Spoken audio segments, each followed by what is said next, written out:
জেলা। ত্রাণ নিতে হাহাকার, একেবারে জলে জলমগ্ন। ঘাটালেও তাই, ঘাটালে এখনো জলে ভরে রয়েছে গোটা এলাকা এবং নৌকোই হচ্ছে ঘাটালের মানুষের এখন প্রধান ভরসা।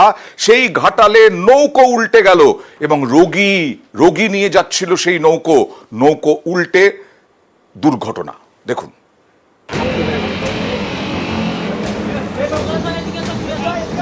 ওখানে নৌকোটা কি ডুবে গেল? ডুবে গেল তো।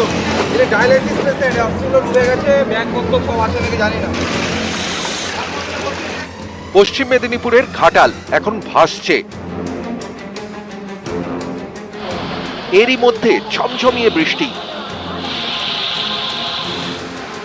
ঘাটাল পুরো এলাকার আড়গোড়া।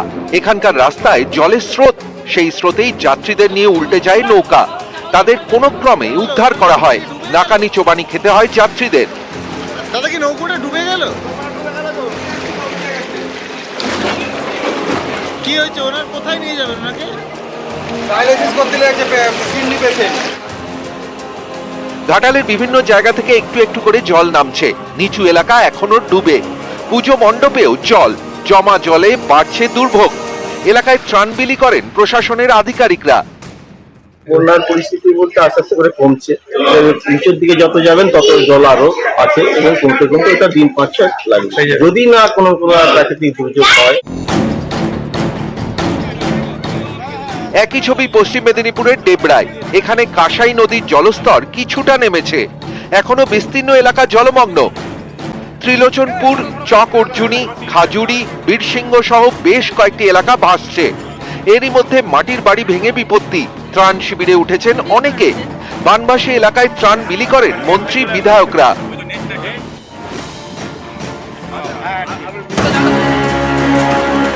ডেবরার গা ঘেঁষে বয়ে গিয়েছে কাঁসাই নদী। এই নদীর পাড়ে 4টি গ্রাম পঞ্চায়েত এলাকায় সবজি চাষ হয়। এখানকার সবজি ভিন রাজ্যেও যায়। কাঁসাইয়ের জলে এই সব চাষের জমি ডুবে গিয়েছে। জমি থেকে জল এখন নামছে, কিন্তু মাঠেই নষ্ট হয়ে গিয়েছে মাঠের সবজি। চিন্তায় কৃষকরা। এলাকায় বিশেষ করে গেছে বরবটি, বেগুন, শসা, এগুলো গেছে একদম। দাম এখন তো প্রচুর দাম। বরবটি 100 টাকা কিলো, বেগুন 80 টাকা কিলো, পুরোই নষ্ট হয়ে গেছে।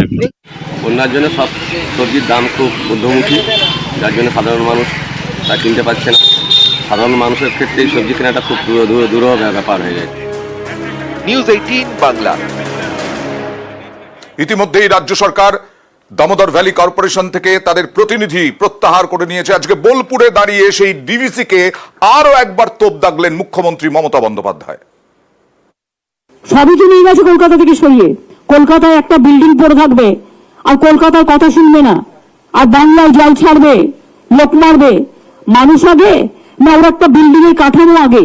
জল ছাড়ে তো জল শক্তি মন্ত্রক। আমার চিফ ইঞ্জিনিয়ার ছিল, পদত্যাগ করেছে ওখান থেকে। আমার পাওয়ার সেক্রেটারি ছিল শান্তনু বোস, পদত্যাগ করেছে। আমরা চাই না সেই অর্গানাইজেশন যারা জল ছেড়ে মানুষ মারে। ডিবিসি তো তৈরি হয়েছিল বন্যা থেকে মানুষকে বাঁচানোর জন্য। 20 বছর ধরে ড্রেজিং করে না, মানুষ জলে ডুবিয়ে মারে। আকাশও আমার হাতে নেই, বাতাসও আমার হাতে নেই, কিন্তু কেন্দ্রীয় সরকারের হাতে ডিবিসি আছে। তা থাকা সত্ত্বেও আমরা ওদের বারবার বলি, যখন তোমাদের 80% ভরে যাবে 10,000 করে ছাড়ো, একসাথে তুমি 5 লাখ ছাড়বে, কি করে মাটি সহ্য করবে? আমি শুনেছি ওটা এখন কর্পোরেট হয়ে গেছে, শুধু পাওয়ার বিক্রি করে এবং কিছুদিনের মধ্যেই খদ্দের ঠিক আছে বিক্রিও করে দেবে। এরকমও হয়? এই যে লাইন দেখছেন, এই লাইনটা কিসের বলুন তো? ত্রাণের? না না না না, দেখাবো একটা ছোট্ট ব্রেকের পর।